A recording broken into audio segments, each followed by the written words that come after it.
Hey, folks. Looks like we're live. So give me a second here to...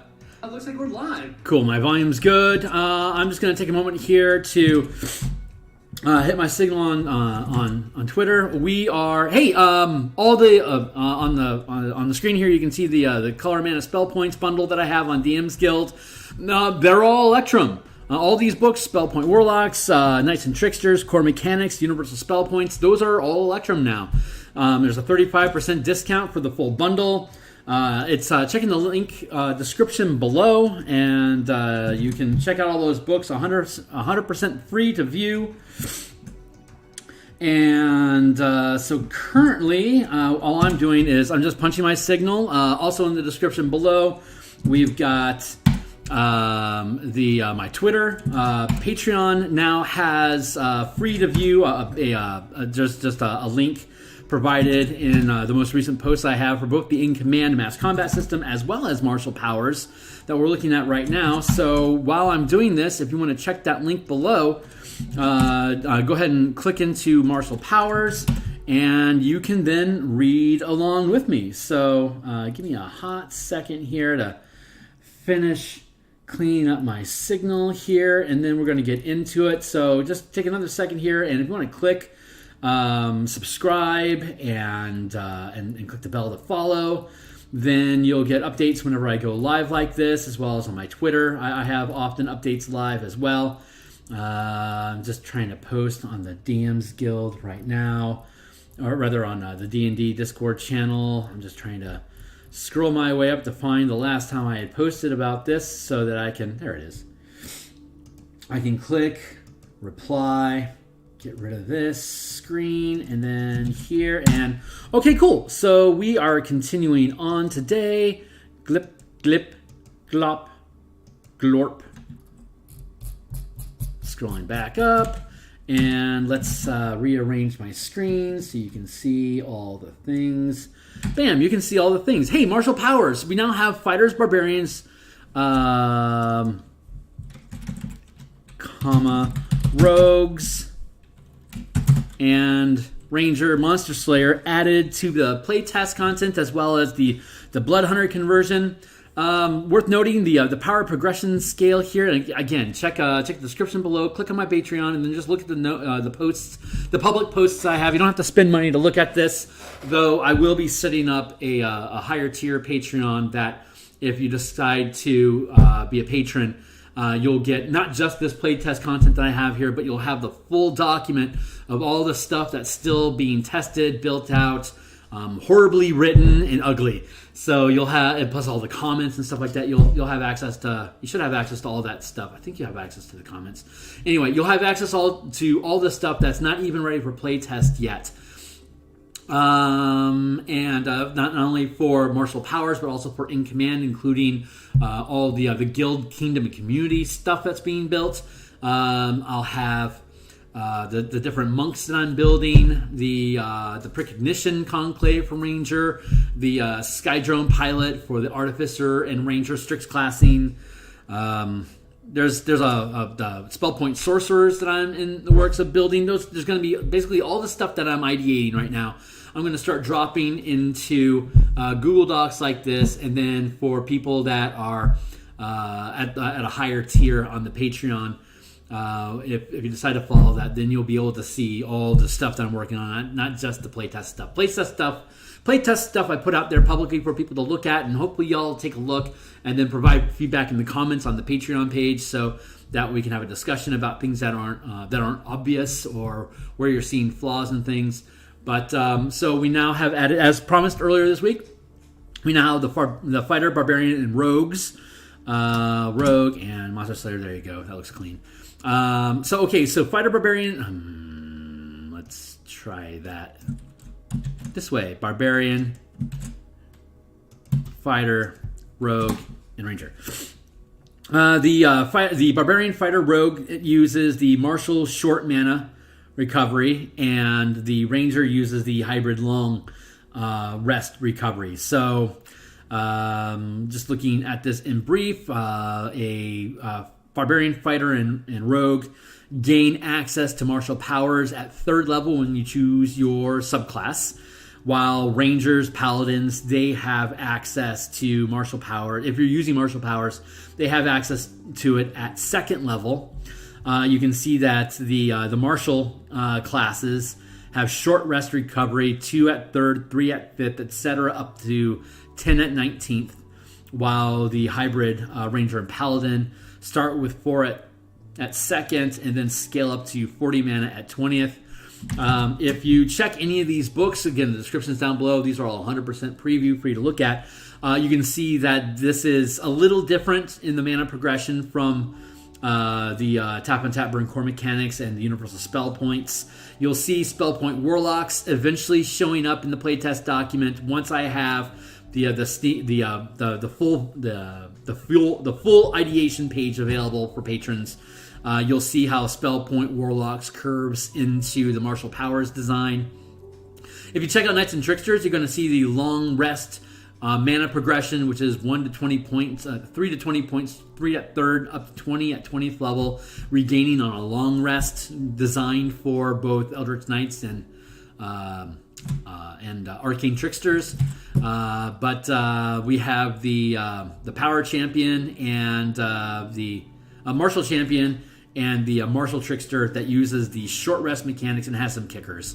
I don't want to spend too much time looking through these because I've looked through these. If you go look at the playlist for the Martial Powers project, I think around the 6th or maybe 7th live stream that I had done, I'd walked over all of these, I believe, in more detail individually, but these are all hinging on different mechanics. Like, for example, the Rogue empowered sneak attack at 3rd level. When you deal sneak attack damage, you can reduce your sneak attack damage by 2 dice to gain 1 temporary point of mana to spend on a strike power that you know.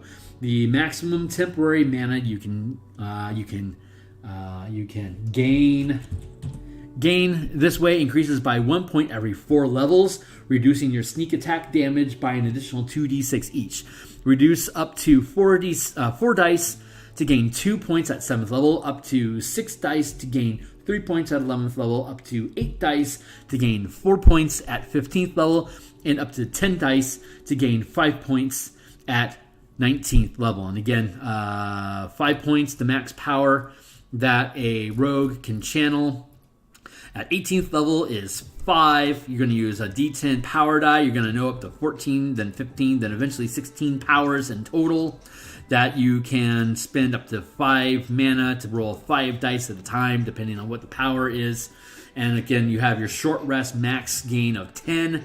But if you're dropping sneak attack dice to instead pick up martial power strikes, the rogue rolls 2d6, and at 18th and 19th level you'd be rolling a d10. So it would eventually be 5d10 with 10 dice spent, which converts into 10d6. You're either doing 5d10 plus boosts and effects, or you're doing 10d6 raw damage.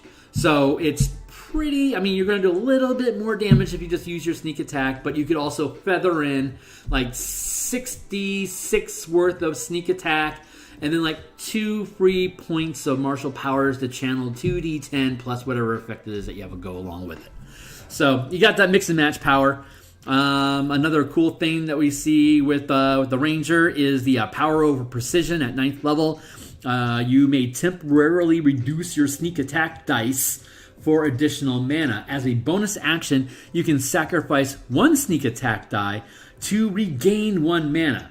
For each die sacrificed this way up to your total sneak attack dice, when you finish a long rest, you can regain sacrifice sneak attack dice. So you are permanently you are lowering the amount of damage you do with sneak attack and gaining mana instead. At 19th level, when you have 10 sneak attack dice, you can get rid of the sneak attack feature altogether and regain up to 10 mana. You can't get more than your max. You're recovering mana, not getting extra mana. It's recovered mana. You temporarily reduce your dice. As a bonus action, you can sacrifice 1 sneak attack die to regain 1 mana. to regain one. I'm going to just be redundant and say spent mana. Just to make it obvious. I don't think I'll need that when my editor comes through, but I'm going to keep that for now. So you can either, as an attack, when you get a sneak attack, you can temporarily drop the sneak attack and during that attack, gain free mana to make strikes with instead of sneak attack damage. Or you can drop all your sneak attack by 1d6 to gain instead a point of mana. That when you finish a short or long rest, all the temporary mana you regain mana, so it's not like it's stockpiling on you. But when you finish a short rest, you regain all your sneak attack dice, and you also regain all the mana because you recovered on a short rest. So at any given time, like if you're in an exploration or a social intensive situation where you don't anticipate needing sneak attack dice, you can start sacrificing them so that you get more exploits and maneuvers and reactions to interact with either the environment or the NPCs that are in the game that you're currently engaging. So a lot of utility there. You can check back a couple episodes to see us rebuilding exploits, and you'll just see how much dice that you get to throw around as a rogue. And you have reliable talents that you can use with these. You have expertise that you can use with these on top of effectively multiple inspiration dice, as though it were a bard, stacking up in your favor to succeed at these skill checks. So we're going to again, you can just download just click into and take a look at this document online, or check out one of the previous posts. You can see the modifications that we have. And something worth noting, we locked down long rest for hybrids like Rangers and Paladins, having them only long rest so they have the larger pool so they can do burst if they want it. Worth noting, we added to the playtest today, finalizing that Rangers gain powers at the martial power progression. You can see here, hybrids start here at 2nd level, while Barbarians, Fighters, and Rogues start at 3rd level. And they, regardless of where it is, they have 2, 3, 4, 5. They all have the same progression, regardless of what class it is. I will be including. We have the content for multi-classing already resolved. It's pretty elegant. It allows classes to multi-class freely among each other and still scale up in the total powers that as well as your power die, but it limits your max rank power depending on what class you have. So like an 18th level character that has rogue, like rogue 6, fighter 6, paladin 6.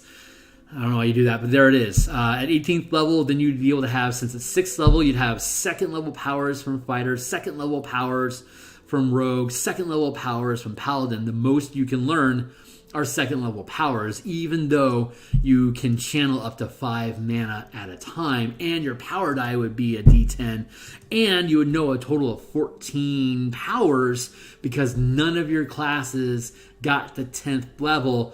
You're limited to, of those powers, only having 2nd rank or 1st rank. So let's go ahead and jump down here.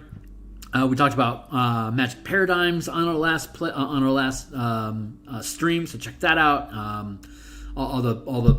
If you like and subscribe and go into my feed, you'll see all the different playlists that we're building for all these different products that we're making. Fighter, rogue, ranger. So the ranger using the power system. If you're using the power system, then you, as a ranger, you would gain both spells and powers 1st level at 2nd level ranger. The spells are being pushed back to 6th level, 10th level, 14th level, 18th level instead of 5th, 9th, 13th, and 17th. Same thing with the paladin. Powers are much more flexible. They're instantaneous things that you can just use on the fly. Spells need a little more preparation, but we're trying to keep it from being too complicated. We'll drop a little note in there that says, hey, DMs, players, if you guys want Rangers and Paladins to still gain 2nd level spells at 5th level, powers are coming at 6th, 10th, 14th, and 18th, even though you're granting access to spells at 5, 9, 13, 17. martial powers are stronger than spells generally, especially for the hybrid classes. Definitely for Eldritch Knights and Arcane Tricksters. So we recommend that you have that level pushback to help balance things out a little bit more, to have a little more delayed gratification, to keep things a little bit more on even keel for the class. But you can freely learn spells or powers as you please. This is designed to embellish and improve the options that hybrid and martial classes have in general, in comparison to the 500 some odd spells that spellcasters have. This climbs you guys up to most.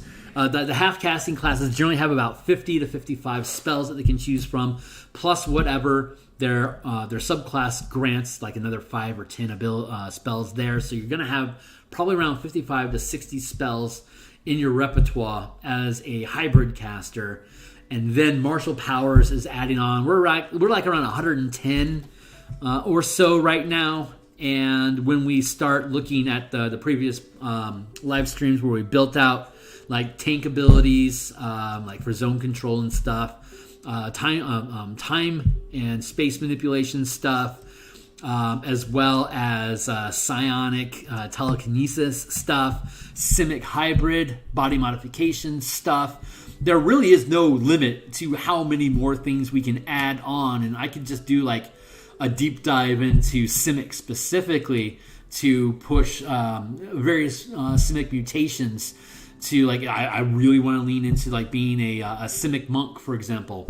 You could be a monk. You have your simic player character, and then the monk gets these 16 powers on top of it. We'll have that in the playtest eventually as well, and you can just like really buff out like almost like a wild shape type simic monk hybrid sort of thing. So you'll see more of that as it comes along. But this is going a long way to vastly increasing the flexibility that martial classes have in options, both in combat as well as exploration and in social. We've been developing some social powers that are kind of reminiscent to 3rd edition psionics, kind of bending in the space between 3E psionics and 5E spells right now. They're their own thing. So we'll spend a session on that once we get through the sustained powers, and we'll start fleshing those out. But anyway, so we've already done a session on exploits. Last session we did maneuvers. That went really well. So now we are into reactions, strikes. We already did strikes like 4 sessions ago, so we did those out of order.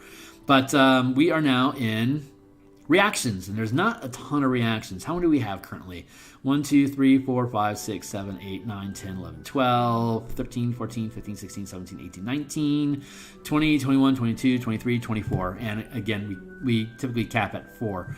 24, 25, 26, 27, 28. So we currently have 28 reactions that we have here. And again, your character only gets 16. So you could seriously just like super down on reactions, but you probably want to have at least 2 or 3 different disciplines of power, although you could have access to all 5 of them. So okay, great. So here's some notes that we had from last time. What we're going to do in this session is like we've been doing in the previous live streams, which is these are all just the raw ideations, and we're going to try to go through and clean them up a little bit so they're a little bit easier for you to digest what it is that we're trying to do here, so that there's less design gaps in how is it supposed to work on an actual table if you decide that you want to play test this. I've got a team, my weekly lunch crew, that we went from level 1 to 15, and we started using martial powers a few months back as alpha tests at level 13,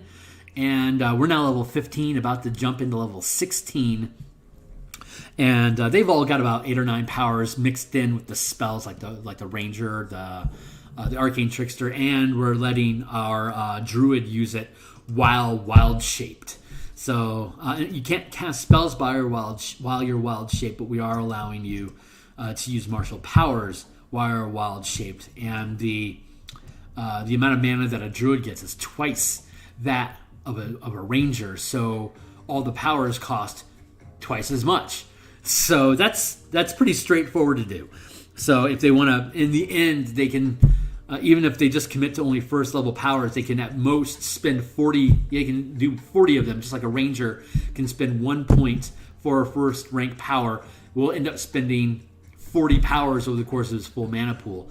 If it's a full caster, you double it. But we generally don't want to give like wizards and clerics and bards, sorcerers access to martial powers because they already have a huge spell list. But druids are this is a fun way to make druids very different from the other spellcasters, to make it its own unique creature.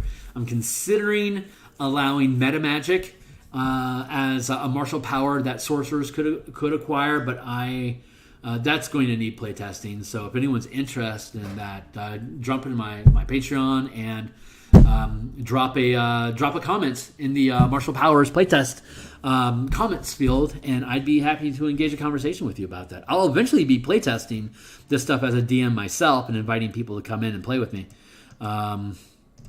But it's going to be a while. That's probably not going to be until like Q4, honestly. So just enjoy the stuff that we got for the time being. And okay, having said all that, we're at 3:30, 3:23. So I think I've rambled enough. So I've got till 5 or so. So if I get disrupted, I'm going to step away from the phone for a few minutes, but I will be back. But I should be here. I started a timer for 20 minutes. That's how we're going to set our tempo. And if we get done with reactions by 5:03, then I'll go back up and we'll look more closely at the subclasses. But again, just while you're looking at this, go grab the document, click into it, check it out, and read along with me. So reactions. I have 2 notes here that I wanted to look at, which is, do we already have something that can use a reaction to impose a minus power die to hit on a target creature? And do we already have something that falling damage within movement deals no damage and you don't have to be prone when you land? Do I have anything that makes sense with this? So we have controlled fall, right off the cuff, thanks. When falling, negate PB worth times 10 feet. Falling 0 damage equals land on feet.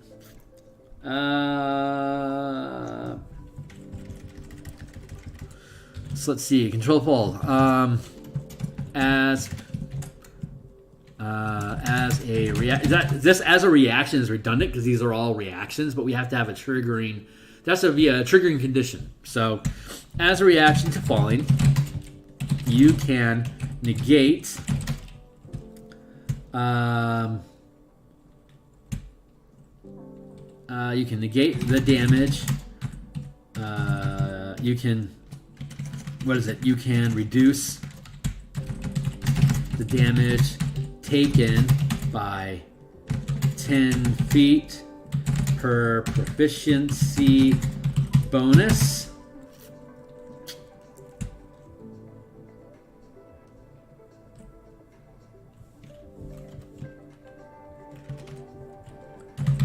Times your, I imagine a editor will help me. Proficiency bonus 10 feet times your proficiency bonus.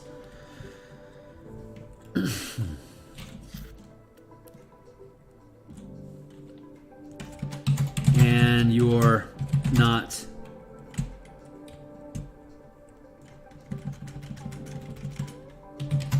and you can ignore the prone condition when you landing on your feet.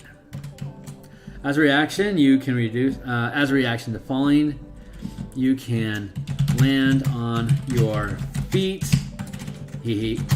and reduce the damage, proficiency bonus, and you can ignore the prone condition. That should be pretty clear. So this doesn't have any kind of stacking effect. It's just 1 mana. So that resolves. This. Let's see if there's any other falling damage stuff that exists inside here. I'm gonna come back on screen here, buddy. Thank you. Here. This is as close as I get. Eye contact. There it is. Cool. Okay, so let's see if there's anything else. Feint, intercept, interpose, lightfoot, outwit, barbarian, parry, thicket of blades. Shout out, martial arms. Cursed Respite, First Strike, Great Fortitude, Iron Will, Lightning Reflexes, Shout Out, 3rd edition, Meticulous Effort, Moving Target, love that, we'll get to it. Countering Attack, Off Balance, Reactive Jaunt, Hexproof, Indestructible, Curse of the Fallen Puppet, Curse of Exposure, Anchor, Rite of Revival. Okay, sure. So we don't have any other fall effects, and I am perfectly content with that. So a monk could stack you could reduce, like your monk gets X amount of falling damage, you can ignore it, and then you could take controlled fall as well as a monk and further stack how much damage you can take, how much you can fall without taking damage. And once you get to unlimited falling, then you can just replace this with something else. Deflection. When you or an adjacent ally is hit by a weapon attack, enemy rerolls and can't crit. Let's look at reaction imposes target minus PD to hit. Let us look real quick to see where that might exist. Use reaction to impose target minus PD to hit. Basically, when you're hit by an attack, gain AC. Feint. When you miss an attack roll, reroll, take better. Intercept. When an adjacent ally is hit, you take the damage. When an adjacent ally must save versus an AoE, ally's advantage plus advantage. Ally gains advantage plus resistance. Lightfoot, when you roll an ability check, when it only targets you with an attack roll, it's with disadvantage. It targets you with an attack roll versus an adjacent ally is hit, take the damage. Deflection, when you or an adjacent ally is hit by a weapon attack, enemy rerolls and can't crit. So that's if you get hit. When you or an adjacent ally is hit by a weapon, this is when an enemy targets you with an attack roll. When an enemy within range is prone, when you take damage from a melee weapon, reduce total by PD per mana. Parry, when you take damage versus interpose.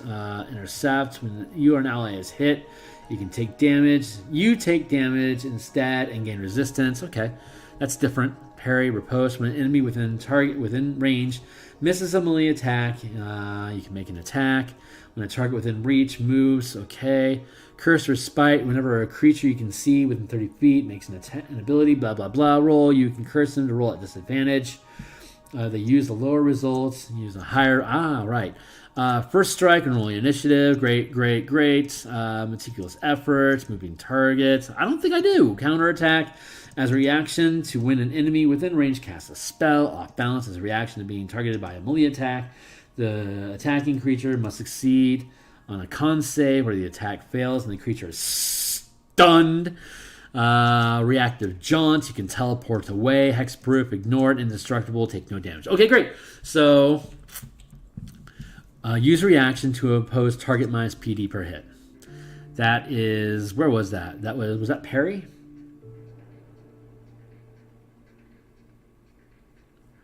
When you take damage from an attack roll, reduce total by intercept, feint. When you make a Lightfoot, outwit. When an enemy targets you with an attack roll at disadvantage. Gain advantage, resistance. When hit by a weapon, enemy rerolls. When you're hit, outwit. When an enemy targets you with an attack roll. Let's do that. When an enemy makes an attack, when an enemy you can see makes an attack roll to hit you. Let's do this instead. When you see hits you with an attack roll, you can see succeeds at an attack roll. You can reduce. You can reduce the result by 1 power die, potentially turning the attack turning the success into a miss. We'll let that sit. Cool. So controlled fall result. Okay, deflection. When you or an adjacent ally is hit by a weapon attack from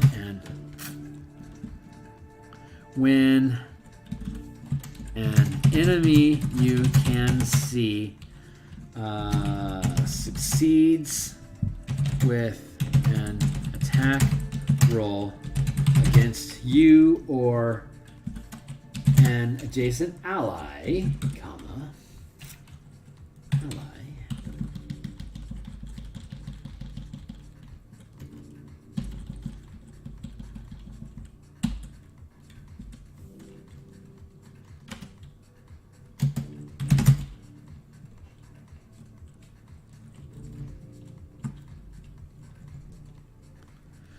the enemy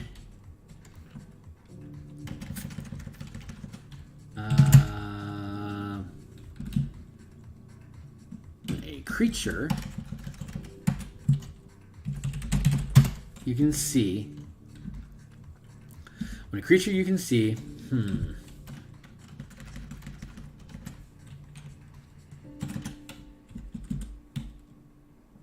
going to keep that. When you or an ally, because I like the idea of being able to use this against traps as well. So when you or an adjacent ally are hit by an attack roll,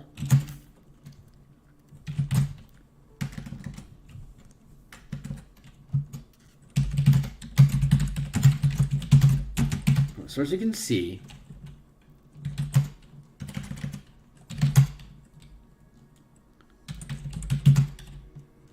the attack is re-rolled,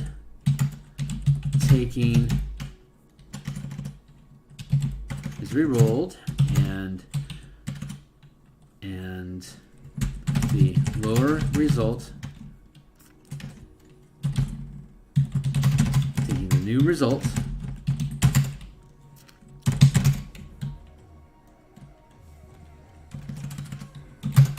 if the attack,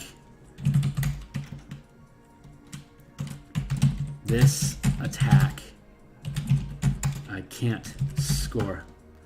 This re-roll can't score a critical hit. That is pretty different.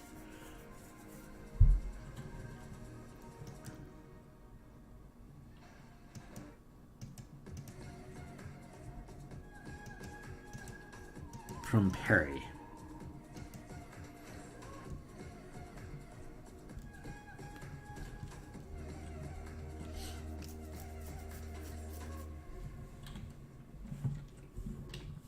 Cool, we'll get to it. Evasive footwork. When you are hit by an attack, gain +5 bonus to AC that remains active until the beginning of your next turn, including against the triggering attack, potentially turning a hit into a miss.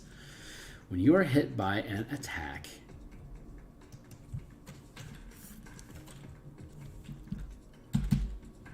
as a reaction to when you or an adjacent ally are hit by an attack roll from the source you can see, the attack is re-rolled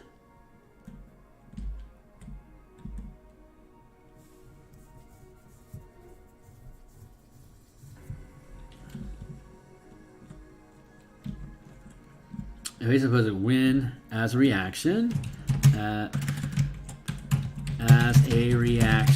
to when you are hit by an attack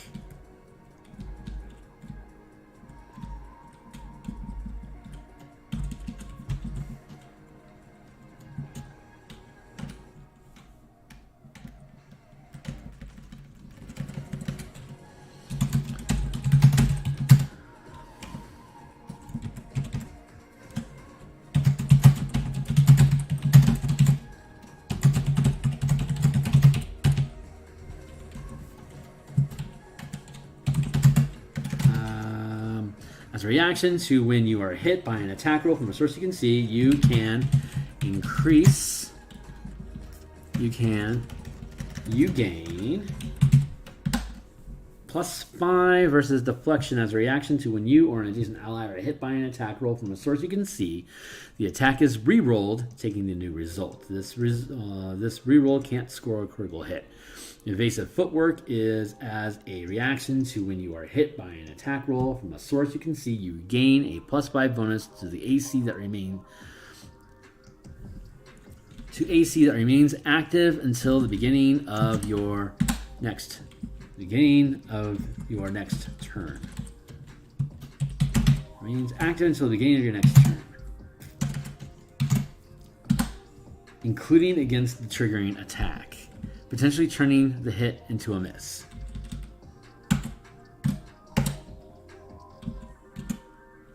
When you miss an attack, okay, great. So as a reaction,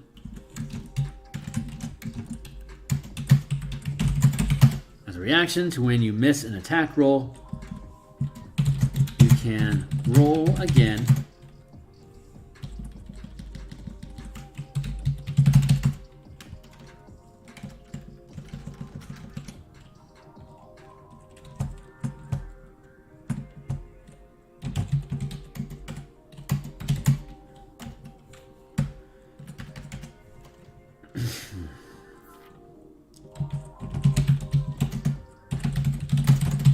Turning the miss into a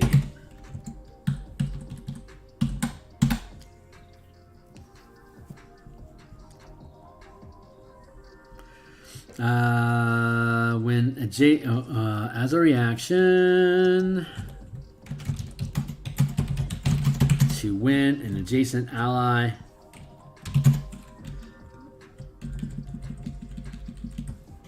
you can take the damage instead and gain resistance to the attack.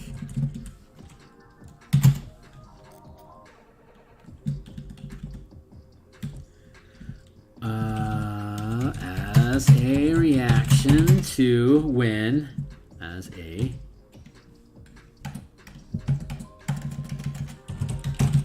reaction to when an adjacent ally makes a save against damage from an area of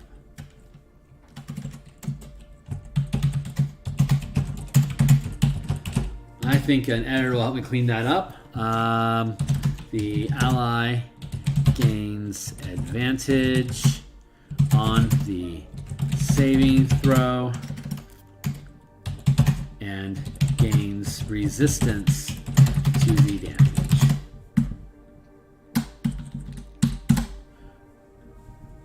As a reaction to when an adjacent ally makes a save against damage within an area of effect, the ally gains they gain advantage on the saving throw. They gain advantage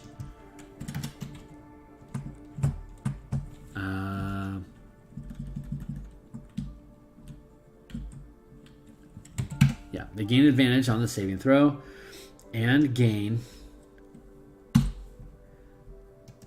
resistance to the damage. Yeah, that feels fine for now. It's good enough. They gain. Maybe it should be the ally gains advantage to saving throw and resistance to the damage. Lightfoot, when you roll an ability check for athletics as a reaction to when you roll an ability check for athletics, acrobatics, stealth or climbing,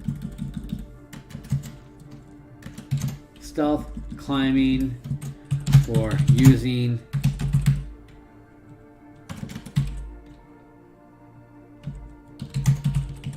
these tools. It's probably supposed to be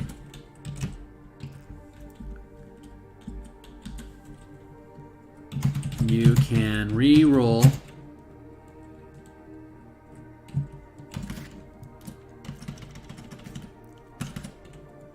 as a reaction to when you roll an ability check for blah.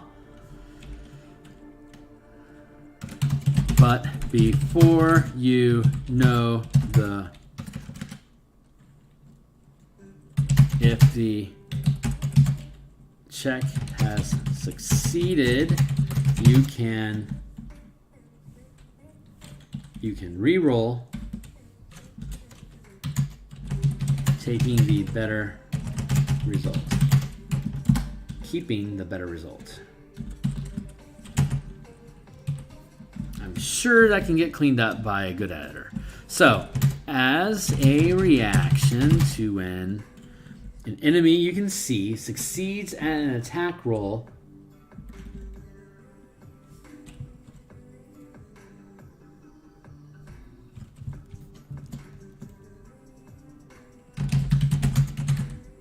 against you, you can reduce the result by 1 power die. Did I do that already? Ally gains advantage, intercept, take damage, feint, roll again, deflection.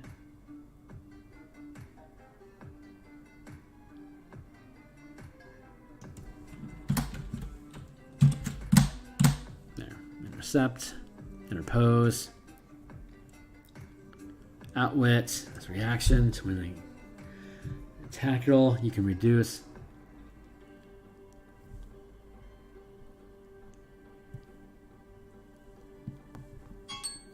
Hey, timely timer. Let's keep it up.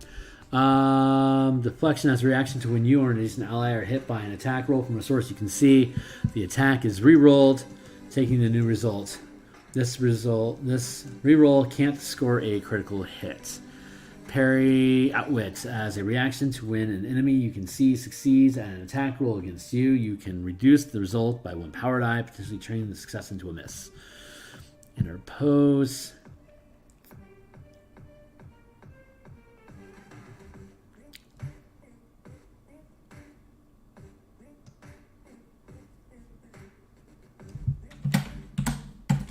Stealth or climbing, that's appropriate.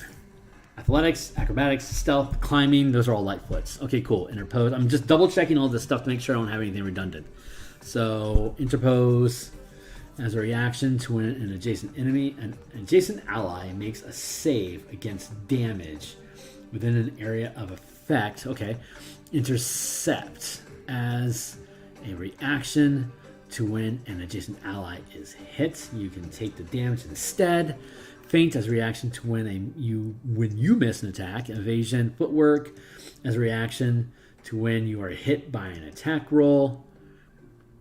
Outwit, power die, reducing. Deflection as a result, as a reaction to when you or an adjacent ally are hit by an attack roll from a source you can see. The attack is re-rolled, taking the new result. This re-roll can't score a critical hit.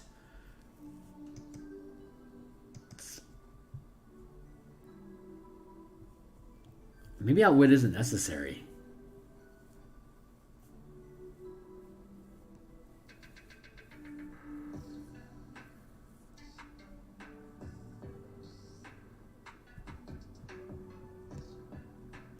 It's unique. These are all unique and different, but maybe they. I mean, do you need feint and intercept, or like deflection and evasive footwork and outwit? Do you really need all three of those? Oh, then there's parry when you take damage from a melee weapon attack, reduced total by PD per mana. Oh, this is just my regular alarm. Cheers to you. Post when an enemy within range misses a melee attack against you, equals you attack with weapon damage.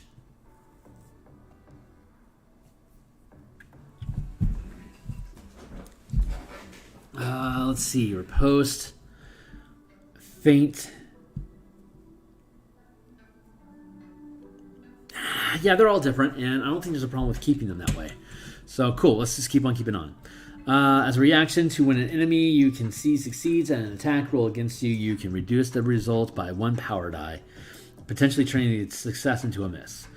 Overbearing. When an enemy within range is prone, You can attack with advantage with weapon damage. So, as a reaction to an enemy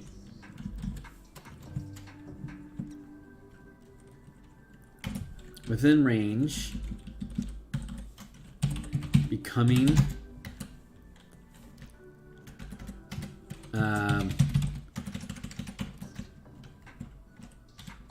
to win, as a reaction to win an enemy you can see within range of a weapon of your weapon attack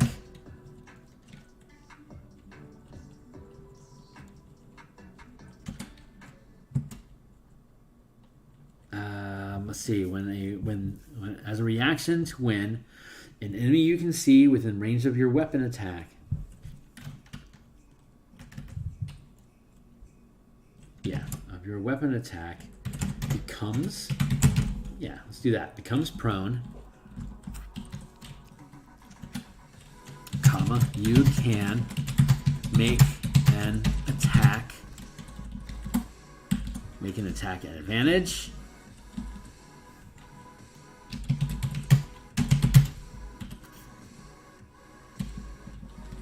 and gain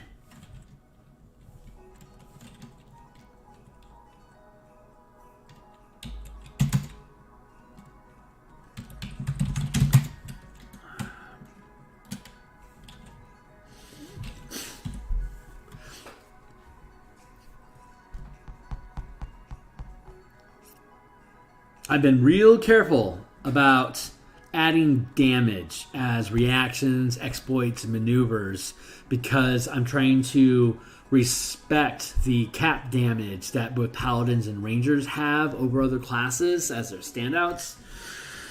You can make an attack roll at advantage and add a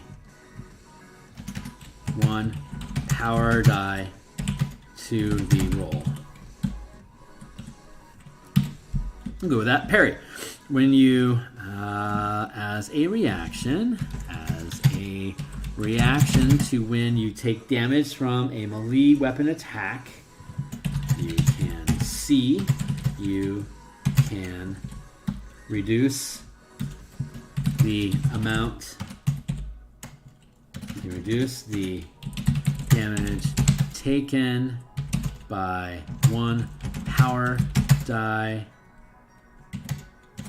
per mana spent.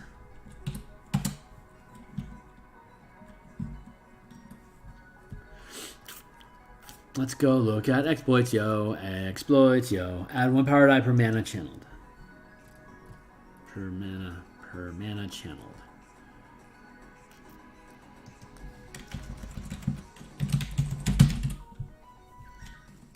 That's pretty damn good. It's like at 5th level, you get hit, and it's potentially 60 points that you can... Yeah, that's pretty good. Repost. As a reaction to when an enemy...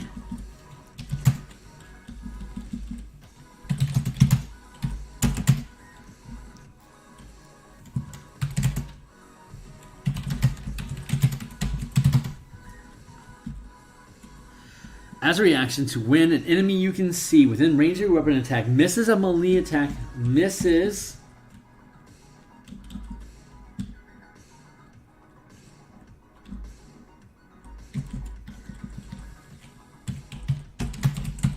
melee range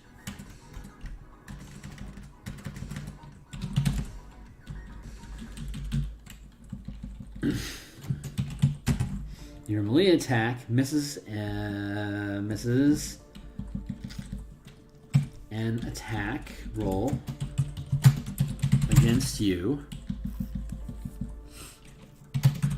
You can make an attack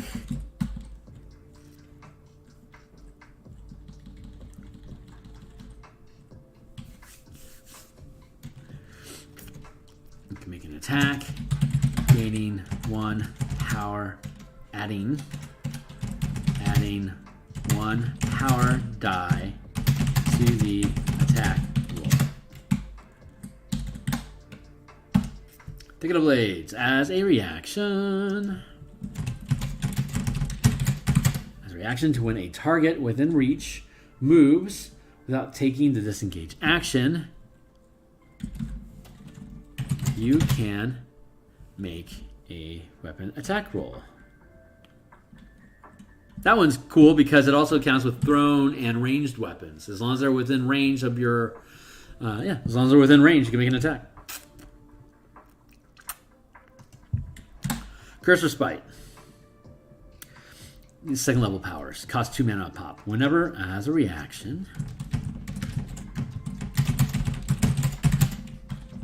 As a reaction to when a creature you can see within 30 feet makes an ability check, attack roll, or saving throw, you can curse them to roll at disadvantage. They use the low result, and you can use the higher roll during your next turn instead of rolling for one ability check, attack roll, or saving throw. This benefit is lost if the result isn't used by the end of your next turn. That is a sort of Silvery Barbs.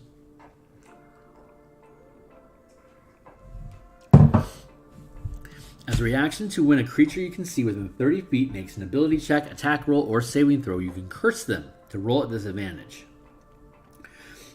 They use the low result, and you can use the higher result during your next turn instead of rolling for one ability check, attack roll, or saving throw. This benefit is lost if the result isn't used by the end of your next turn. There you go. Not the same. It's less than Silvery Barbs. A, it's more expensive, and B, you have to use the dice roll that already came your way or throwing them away. Up to you.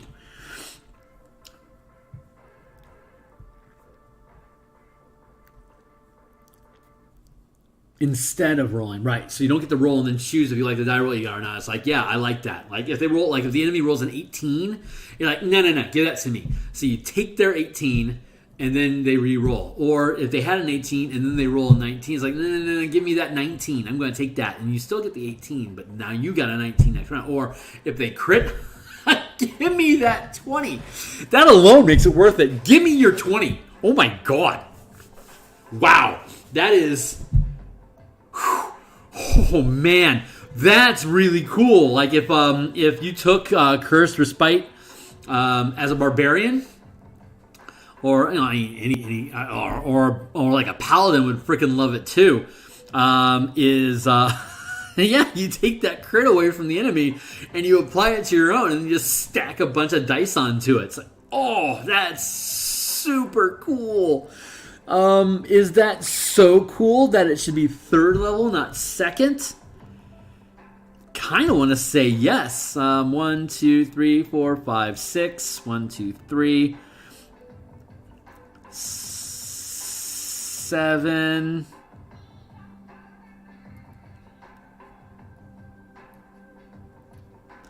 One, 2, 3, 4, 5, 6. That'd be 7.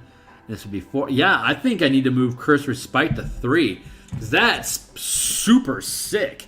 It's not going to come up a lot, but when it comes up, oh man, how juicy. God, that's so cool. All right, I can geek out on my own stuff, thanks. Most of the stuff I pulled from somewhere else, so I'm just rebuilding it. Okay, so first strike. When rolling initiative as a reaction,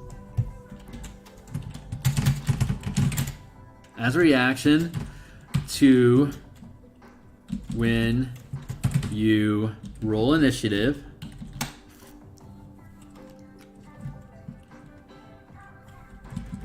yeah, we'll keep that. As a reaction to rolling an initiative,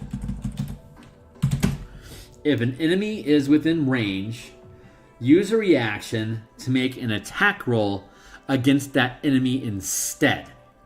The result of the roll is your initiative count in addition to any damage, in addition to dealing any damage if the attack succeeds. I love that. First strike is so cool. Great Fortitude. As a result to... as a reaction to failing a strength or constitution saving throw, reroll, and take the better results.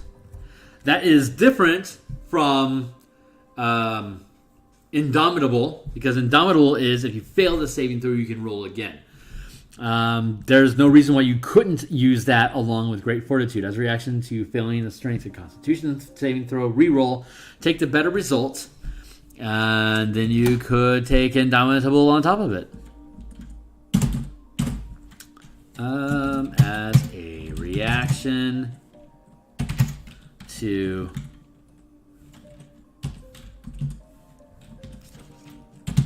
failing a charisma or wisdom savings. And again, this is second, so you can do this starting at level 6 instead of waiting until 9th level and only having one a day. Reroll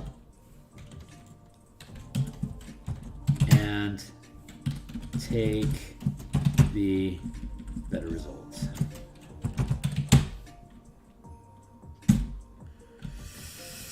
Lightning reflexes as a reaction to failing a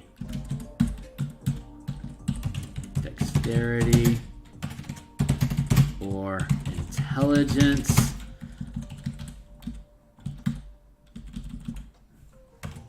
saving throw, reroll, and take the better result, period. How are we doing? 4 o'clock, time to rock.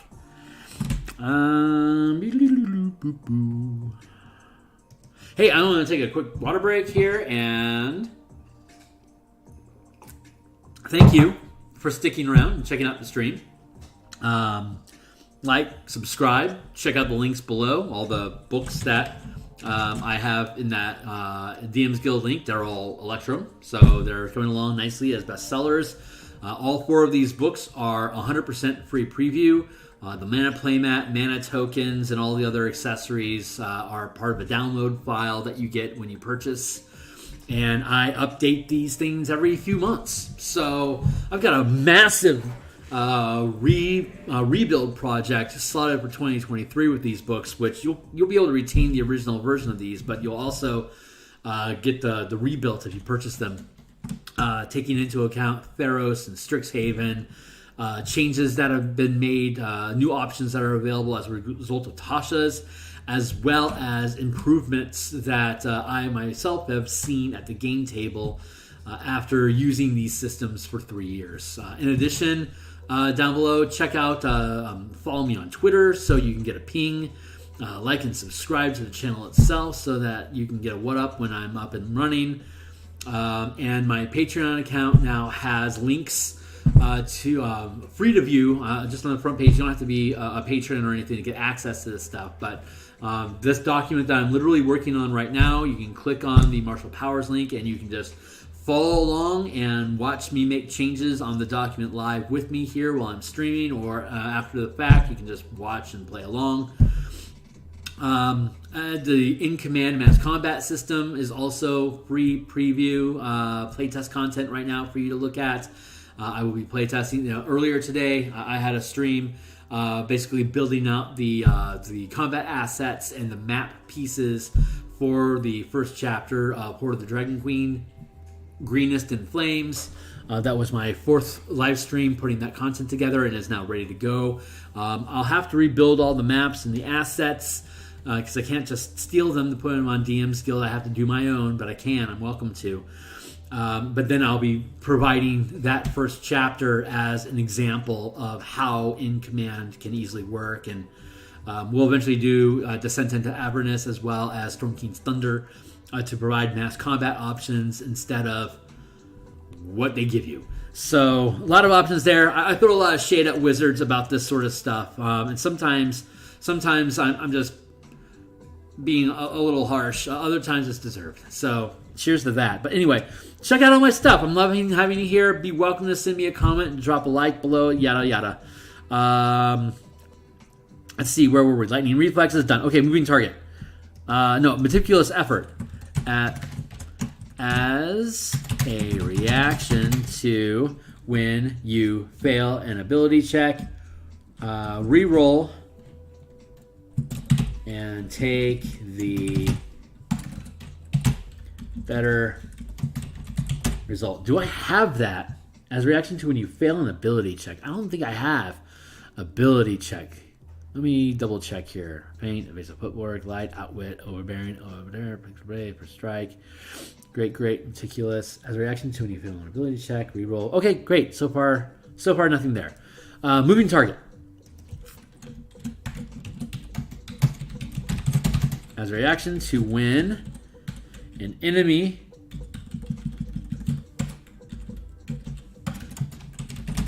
you can see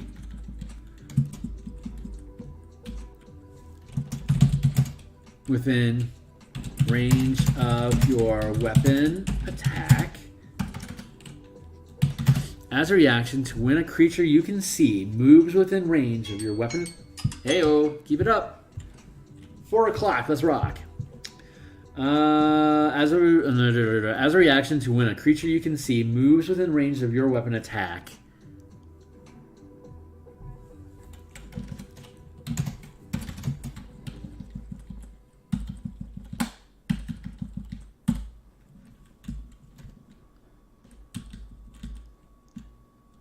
You can use your reaction to attack at advantage.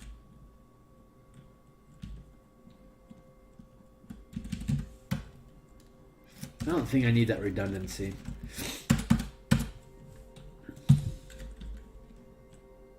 Even though the target is using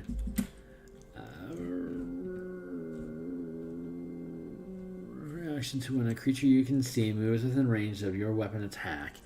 You can use your reaction to attack at advantage, even if the target is using the disengage action.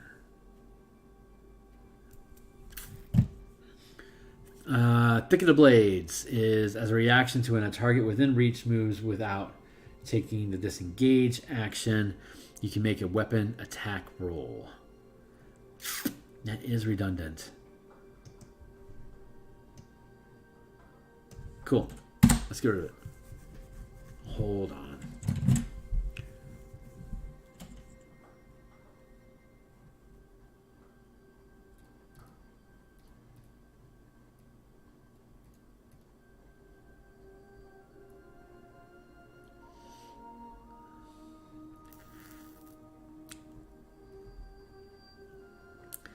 I feel like Thicket of Blades should be a sustained ability.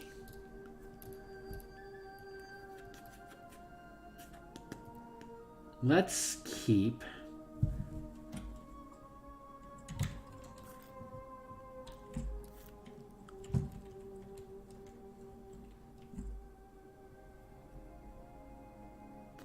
as a reaction to when a target within reach moves without taking the disengage action. I like moving target better, so let's go ahead and drop that in here. Thicket of Blades. I think Thicket of Blades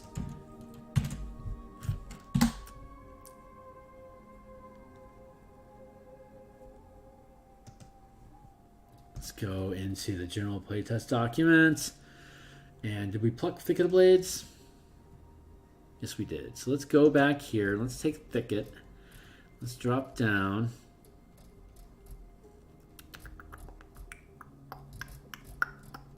Drop down to the tank stuff, and we'll revisit that.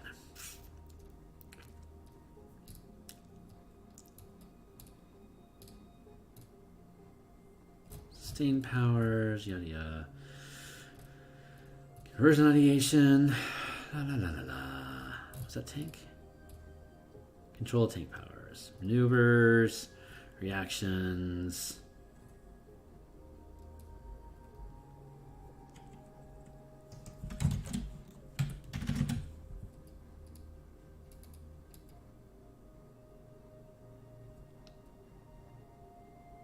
Let's drop it here for consideration. Cool. We'll leave it there for now, and let's go. This is the master document that has all the stuff that I'm working on. There's 62 pages worth of notes and design stuff that I'll eventually put on my Patreon for actual patrons to gain access to. You can see here that the playtest document is only 18 pages in comparison to the 62 pages that I have in development right now. So there's obviously a lot of content there, and once we get everything fleshed out, this is probably going to be 75 to 90 pages. We'll see how it pans out, but yeah, man, I am loving this thing. I am really looking forward to this hitting. It'll be nice to have all 13 classes with mana options so that I can start building out MTG cards using all these tools that it's taken the past few years for me to build out. But man, it's been worth it. So, moving target got removed. Where are we at? First strike. 1, 2, 3, 4, 5. How are we looking? 1, 2, 3, 4, 5, 6, 7, 8, 9. 10, 11, 12 first. Then we got 1, 2, 3, 4, 5 second. And we got 1, 2, 3, 4 third. And we got 1, 2 fourth. 7. This is 8. So we got 13, 8, 5, 4. 1, 2, 1, 2, 3, 4. 1, 2, 3, 4, 5. Then upping to 6. 1, 2, 3, 1, 2, 3, 4. Maybe that ought to be 5. There. 1 and then 3 and then 1, 2, 3, 4. Then 1, 2, 3, 4, 5. This will be 6 and 13. Okay, cool. I'm good with that. So yeah, let's do that. Let's see. Meticulous effort as a reaction to when you fail an ability check. Reroll and take the better result. Countering attack as a reaction to when an enemy within range. Did we do that one already? Moving target. That's right. Off balance. They use the lower result. Blah, blah, blah. Okay, off balance. As a reaction to being targeted by a melee attack, the attacking creature must succeed as a reaction to being as a reaction to when you are when a creature you can see makes a melee attack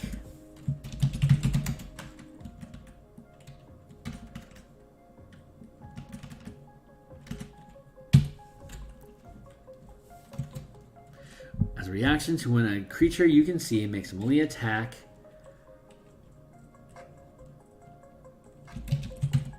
against you. We'll get an editor to clean that up. The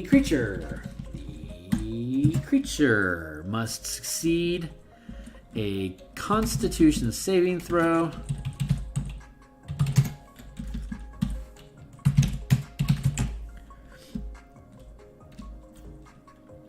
or the attack fails and the creature is stunned until the beginning of its next turn.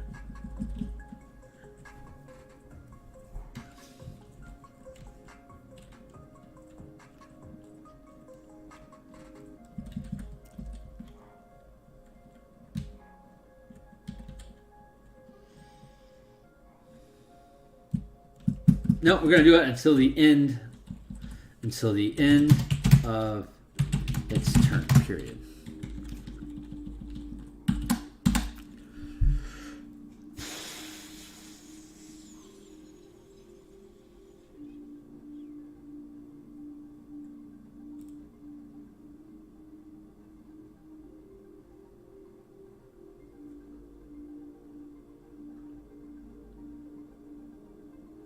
stunned till the end of its next turn. So that basically shuts it down for the rest of the turn until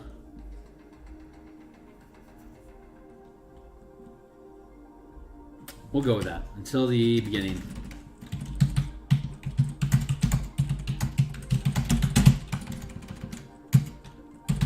Thank you. Okay, cool. Reactive Jaunt. As a reaction to when you or a creature you can see within 30 feet takes damage from a source you can see, you can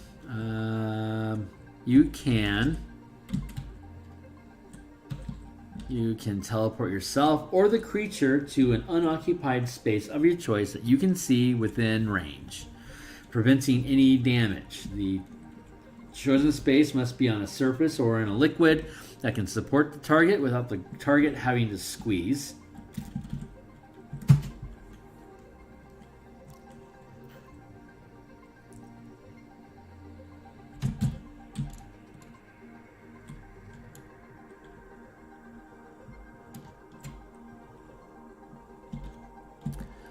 As a reaction to when you or a creature you can see within 30 feet takes damage from a source you can see, you can teleport yourself or the creature to an unoccupied space of your choice that you can see within range, preventing any damage. The chosen space must be on a surface or in a liquid that can support the target without the target having to squeeze.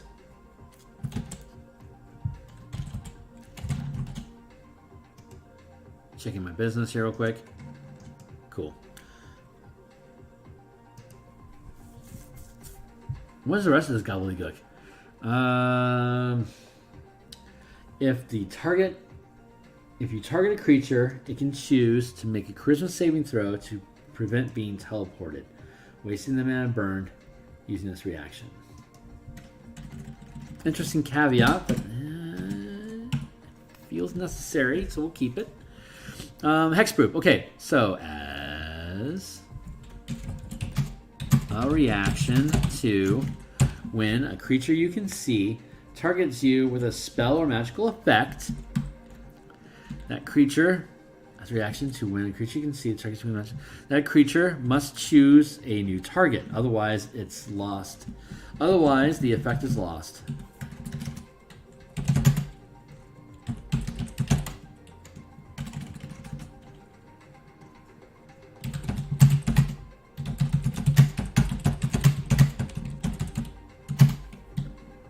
Is wasted. And then Indestructible as a reaction.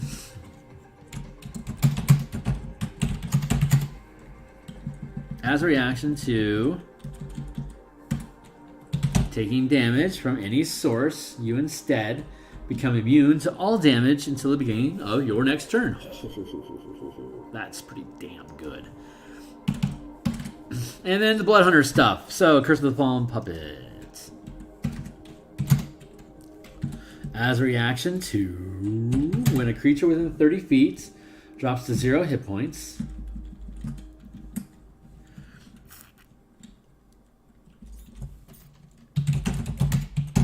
instead of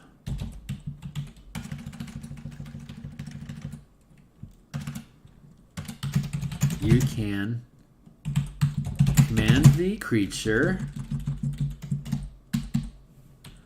to move up to half its speed, up to half speed, and make a melee attack against a creature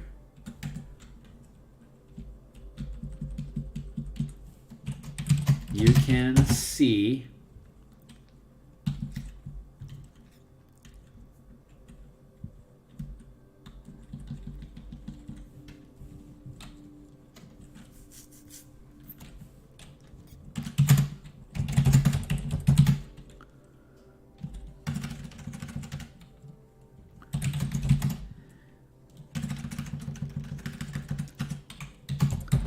adding 1/2 power die to the attack roll.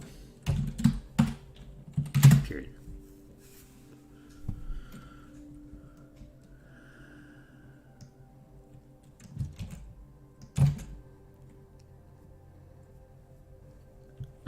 Curse of Exposure. It's obviously Blood Hunter stuff. As a reaction to a creature taking damage, if the creature is resistant to the damage, it loses the resistance. It loses resistance.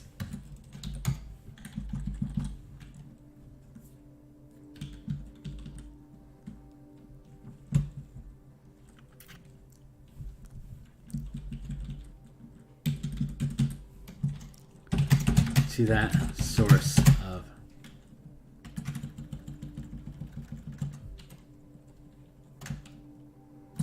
it can't benefit from resistance to the damage roll. How about that? That's pretty concise. If it's immune, it is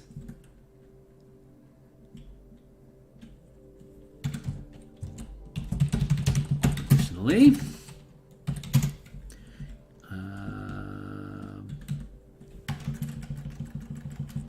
alternatively, if it's immune to the damage,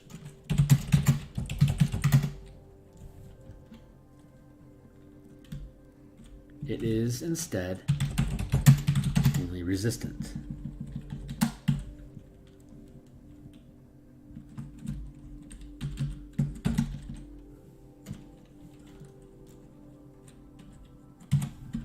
I don't know if that's the right language or not. Again, I'll hire an editor to make the goodly good.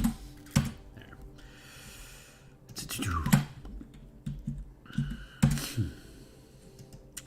4, Anchor. Neat. Period.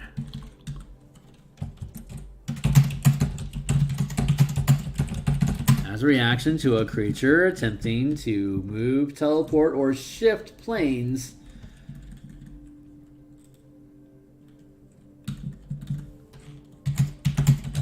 it takes 4 power dice of damage and must succeed a charisma saving throw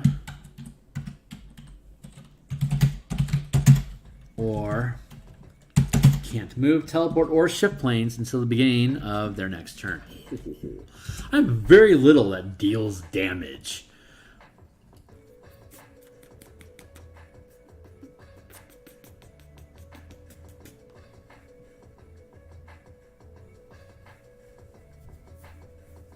I bet I could pepper in some more damage dealing stuff in here, but I suspect that's going to be tanky stuff. So actually what I'm going to do is hop over here to tanks. Here. Spell cracking. That's something that's going to be fun to work on. I'm looking forward to that. Tanky.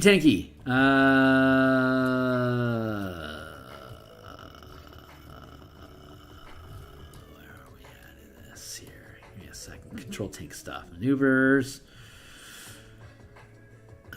Reactions. Some of this stuff is already... Oh, yeah, a lot of this stuff's already in there.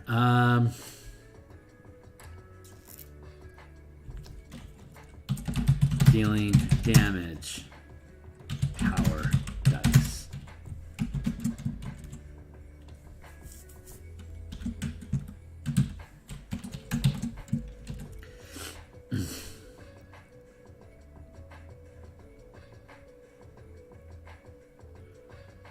Yeah, a lot of this stuff's already in there. That's cool.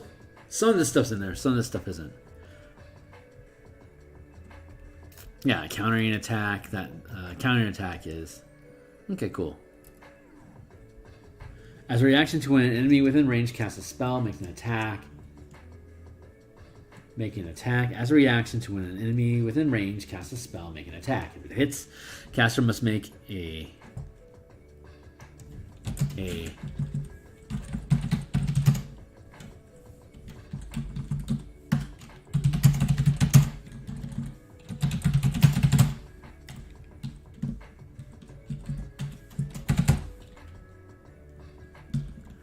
I must have skipped some of these. So, Okay, well, that's countering attack. Curse or Spite as a reaction to when a creature you can see within 30 feet makes an ability. Okay, we did that one. Off balance. We did that one. Okay, somehow we missed countering attack, but I'm glad we're here. Yeah, that's great.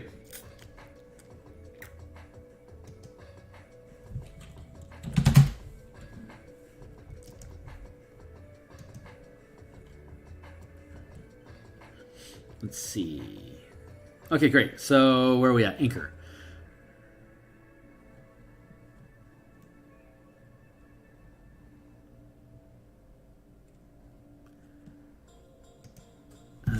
Begin the next turn. Rite of Revival, period. As. There. So as a reaction to when you drop to 0 HP but don't die outright, you instead drop to 1 hit points. Rite of...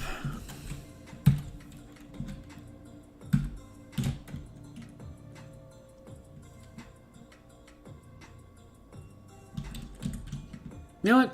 Nah. Let's make that a 5. We're gonna push that all the way to 5. 3, 1, boom.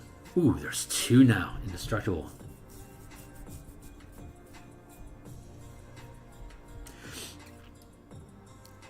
One, 2. Nah, we'll keep it at 4. Boop, burp, burp. Cool, 423. Hey, right on. So those are the power. Yeah, reaction 4, Rite of Revival. Keeping that at 4 feels good. That at 5. So you got 1, and then you got 3. 1, 2, 3, 4 at third. 1, 2, 3, 4, 5, 6 at second. 1, 2, 3, 4, 5, 6, 7, 8, 9, 10, 11, 12, 13. At first level, and then I know we got some more reactions stacked up in here as well for control and tank powers as well as for TK powers. This is great. We got a huge stack here. We can probably get rid of some of the redundant ones like Riposte and Parry and Outwit. I bet we can trim off a few of those once we get through all these, see which ones are weaker or less enjoyable. And then just swap in these other ones that we're working on. But that's pretty robust. Okay, great. Hey, we're done with reactions. So that means on Monday, we're going to come back and we are going to work on the sustained powers in here. And that we already did strikes.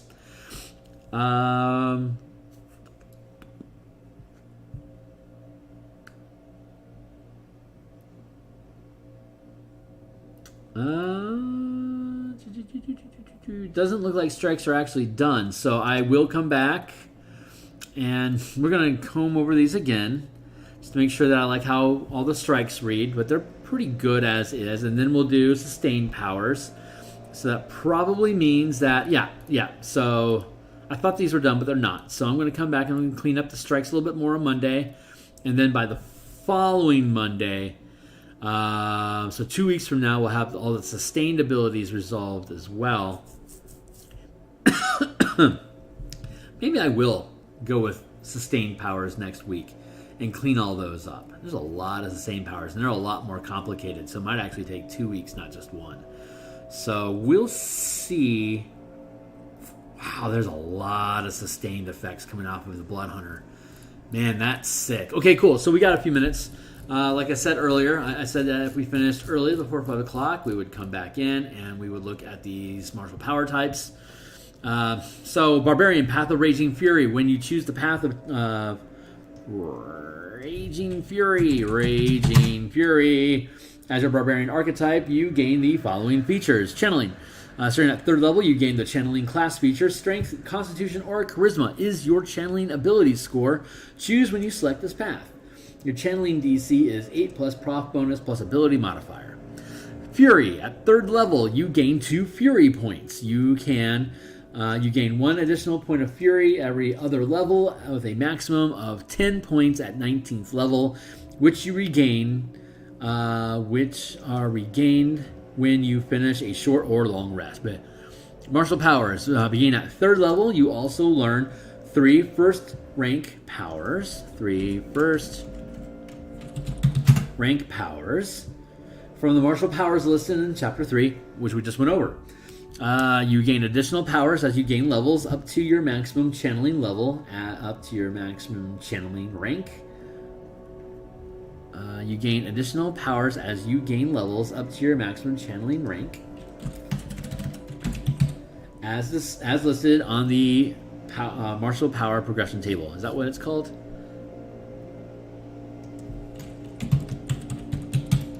Martial power progression table. Thank you.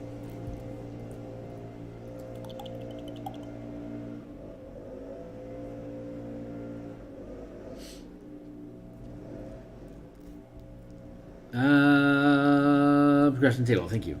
Channeling Rage. When you choose the path of a martial fury, Rage gains additional benefits.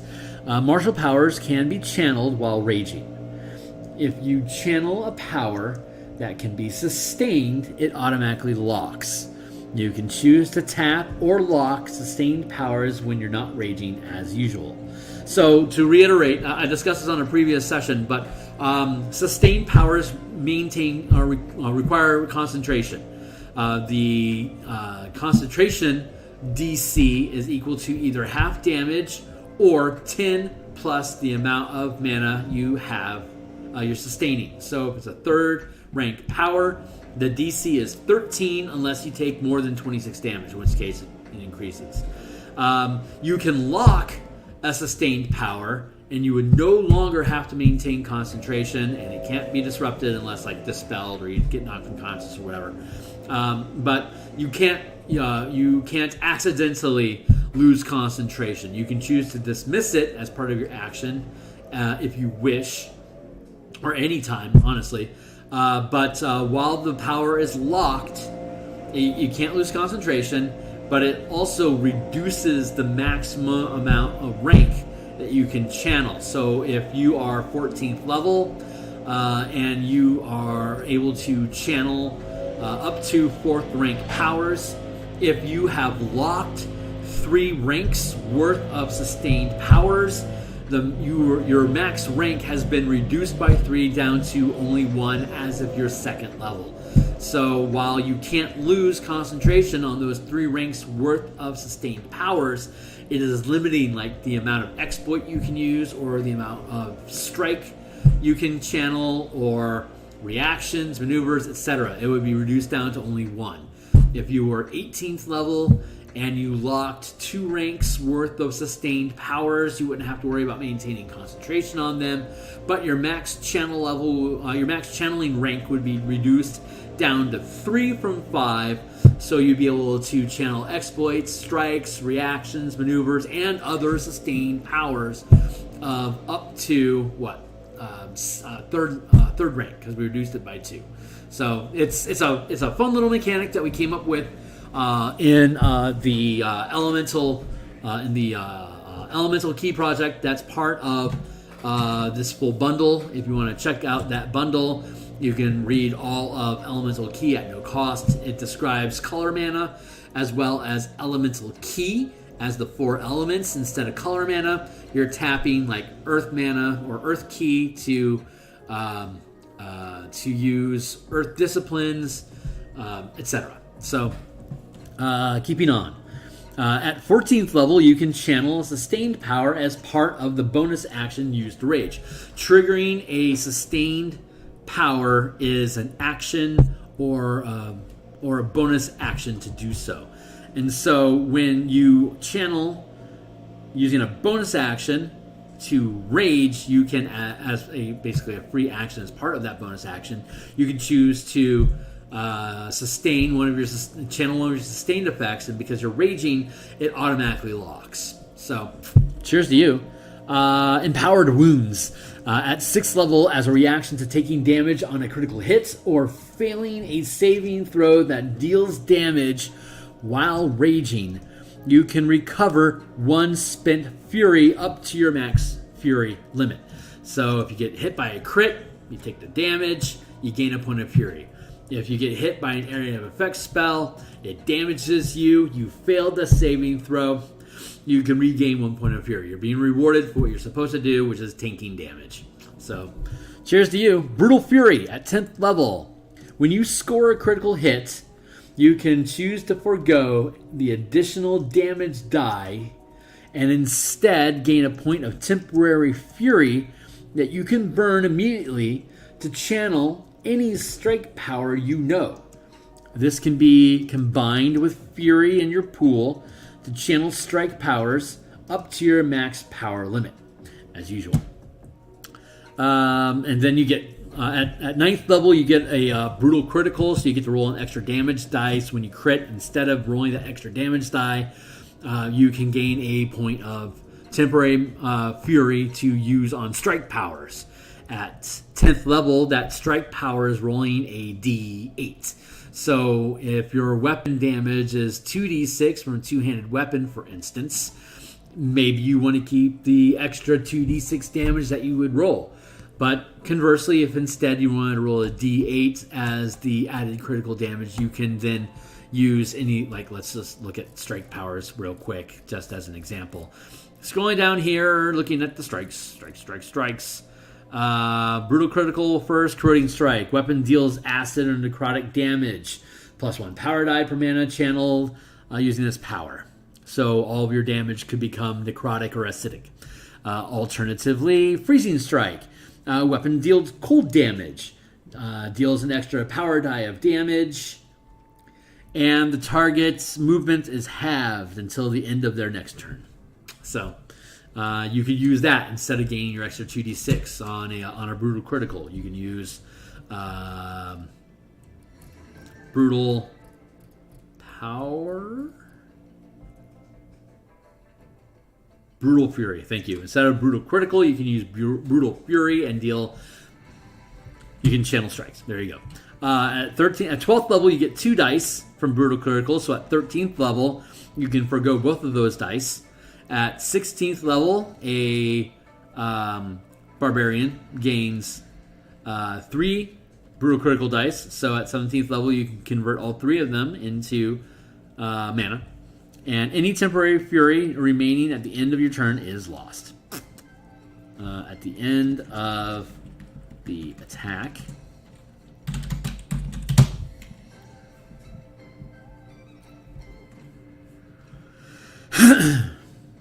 is lost. Period. Destructive power, the last one. Destructive power. At 14th level, when you dismiss a locked power while raging, which you can dismiss at any time during your turn or not, while raging, you deal 1 power die of force damage. 1 power die of force damage. At 14th level, you're dealing a D8, and at 18th level, it up to D10s. So you deal 1 power die of force damage per fury burned to creatures within 10 feet. When you dismiss a locked power, it burns. That's how you refer to burning sustained mana. So if you're maintaining 4 mana to sustain powers, and then you end it, those 4 mana burn, and you would do at 14th level 4d10 force damage to everything within 10 feet of you. Dex save for half. The DC is 8 plus your rage bonus plus your fury burned plus channeling stat. There you go. So yeah, that's the barbarian. A lot of aggression. The fighter. When you choose the power champion as the fighter archetype, you gain the following features. Channeling. Starting at 3rd level, you gain the channeling class feature. Strength, dexterity, or intelligence is your channeling ability score. Choose when you select this archetype. Your channeling DC is 8 plus your proficiency bonus plus your ability modifier. You also gain a pool of martial points called mana, and you can learn martial powers. Mana. At 3rd level, you gain 2 martial points called mana. You gain 1 additional point every other level with a maximum of 10 points at 19th level. You regain all spent mana when you finish a short or long rest. Martial powers. Beginning at 3rd level, you also gain 3 powers from the list of martial powers listed on section 3. You gain additional powers as you gain levels up to your maximum channeling level as listed in the martial powers progression table. When you gain a new level, you can replace any number of known powers with new ones. Improved critical. Starting at level 3, you score a critical hit when you roll a 19 or 20.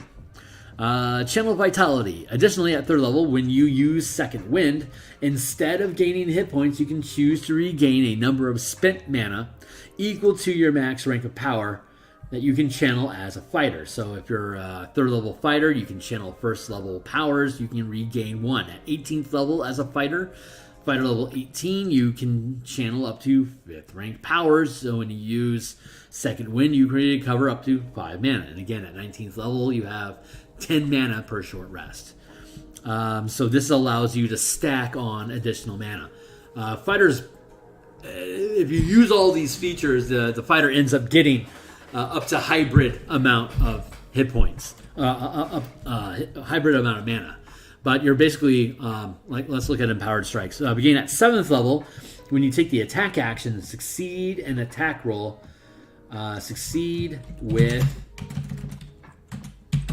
an attack roll, you can forgo any number of remaining attacks to gain an equal number of temporary mana that you can burn to channel a strike power while rolling damage. This is similar to the Barbarian gaining brutal critical dice, but instead of using those dice, the Barbarian can gain temporary mana to make strikes. The fighter, instead, when you make an attack and hit, you can forgo unused attacks during the attack action to gain temporary mana, which you can then channel into a strike power with the attack that you did hit. For example, an 11th level fighter has 3 attacks. If the first attack succeeds, you can choose to forgo up to 2 of the remaining attacks, channeling 2 temporary mana into strike powers, or you can forgo 1 attack to channel a strike power with 1 temporary mana, and later make 1 additional attack. Temporary mana can be burned with mana in your pool to channel these strike powers up to your max channel limit. Any temporary mana remaining at the end of your turn is lost. At the end of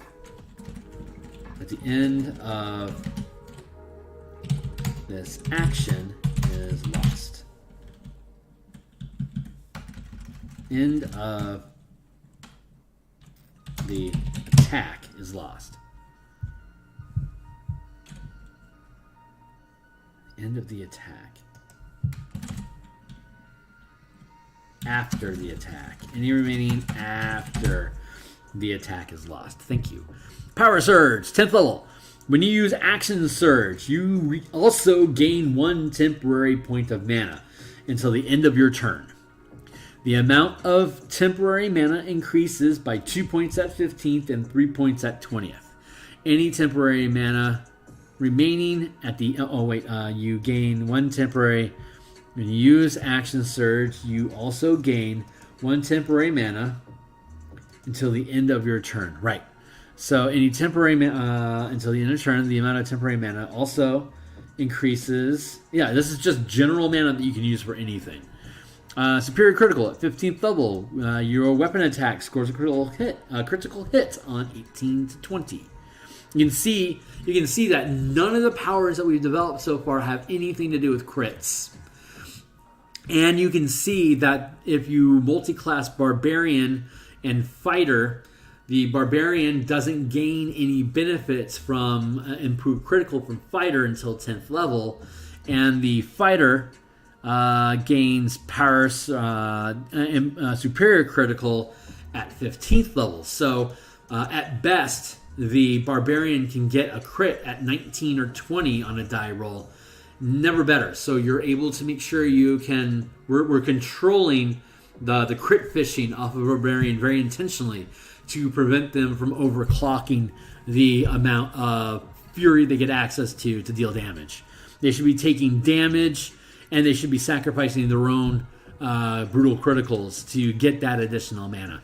So Okay, attack maneuvers. At 18th level, when you take the attack action, again, like the empowered strikes above, you can forego any number of attacks to gain an equal number of temporary mana that you can burn to channel a maneuver power, during the attack action.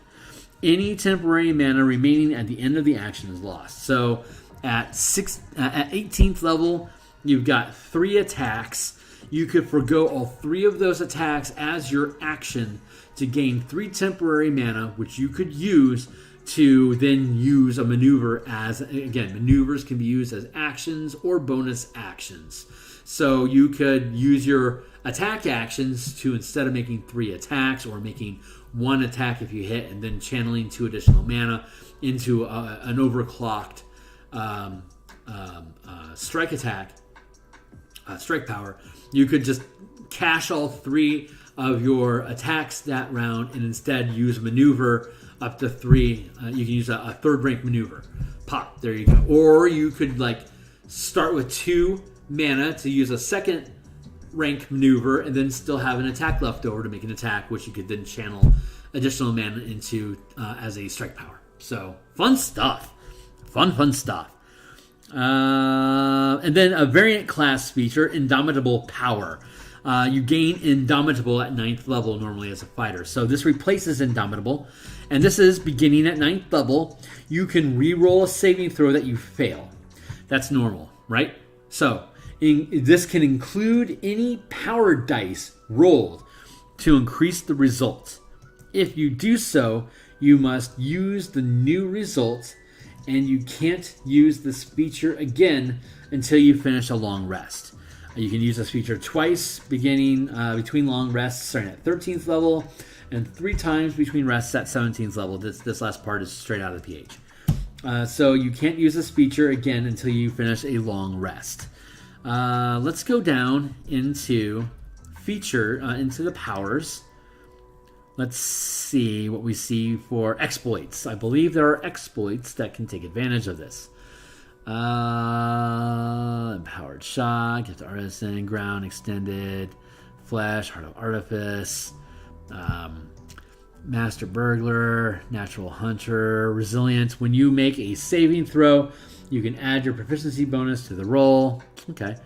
Unwavering Focus, Cooperative Effort, Far Shot, Fast, Heal, Precise, Resilient. When you make a saving throw, you can add your proficiency bonus to the roll. Ideal, Phase Attack, Precise Attack, Ride the Wind. Those are exploits. Let's look at reactions. Feint, Intercept, Interpose, Light, Outwit, Overbearing, Parry, Riposte, First Strike. As a reaction to failing a strength saving throw, reroll and take the better. Lightning Reflexes. Reroll. And what was it up here as an exploit? Resilient was what it was called. Resilient. When making a saving throw, you can add your proficiency bonus to the roll. Normally, you get to do that anyway. Okay, let's switch that. When making a saving throw, you can add 1 power die to the roll. There.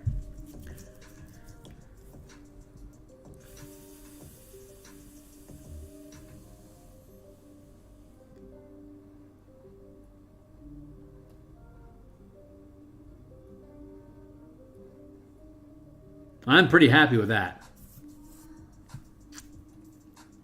Nice. Okay, cool.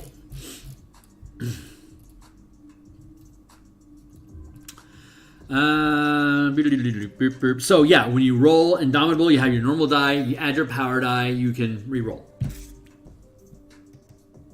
Including any power dice rolled to increase the result. If you do so, you must use the new result. You can't use this feature again until you finish a long rest. Blah. Okay, great. So that is the fighter. Please check the down below my Patreon. Click on it. This link to this document is free for you to view. Build one. Check it out. See what you like. Rogue, Martial Trickster. This is the last one that we haven't gone through today. We went through Ranger a couple weeks ago. Let's go through the Martial Trickster here real quick. It has the same setup as the fighter, except that you can use dexterity, intelligence, or charisma as your channeling ability score. And then choose when you gain this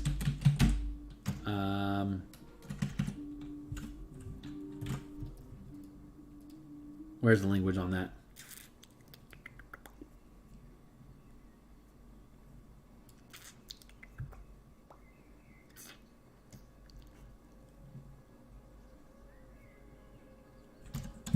There.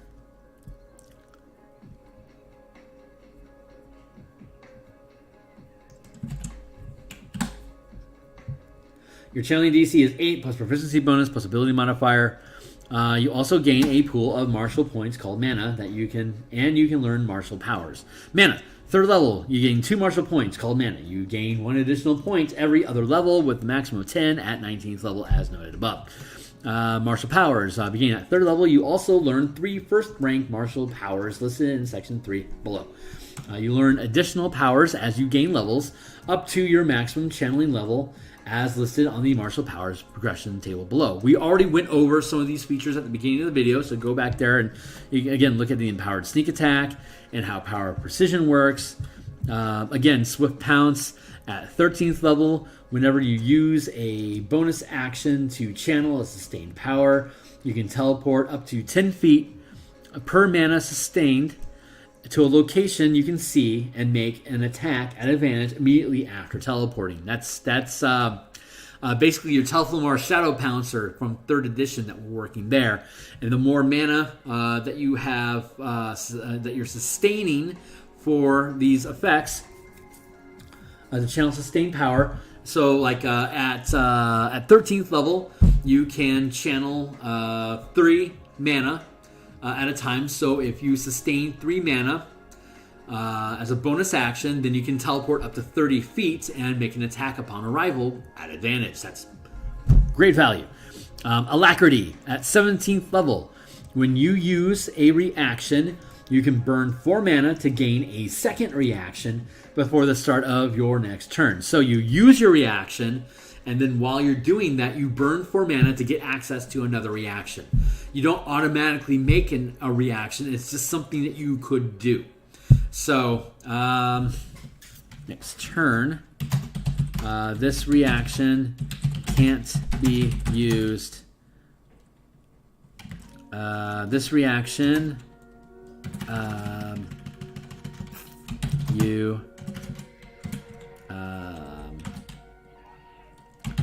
can't make 2 reactions against the same triggering condition. Period. There you go. So something so you get to react to something. You can burn 4 mana. You now have another reaction which you could use in reaction to some other thing that happens. So you could potentially waste that 4 mana if, like, you get stunned. Sorry, Charlie, you lose it. But gaining more than 1 reaction per round is something that Wizards have been pretty restrictive about. I don't think we have anything out there that lets you use more than 1 reaction yet. We'll see in the future, but 17th level is a pretty good place to have that click in. But yeah, that's the Rogue. Pretty short and sweet. We looked at the Ranger already. Check out the previous live streams that we've done to check through that. But we're at 4:50 here in Seattle, so we're going to go ahead and call today done. And again, thanks a lot for hanging out. Like, subscribe, check the description below. Follow me on Twitter so you can get shout outs and see the stuff that I'm working on. Follow the link to DMsGuild to see all the work that I've done. It's 100% free preview for you to look at. Buy it if you like it. I'd appreciate it.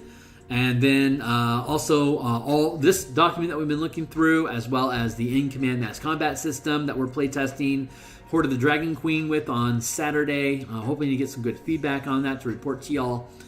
That will not be live streamed on Saturday, but the content is available for you to look at no cost on Patreon.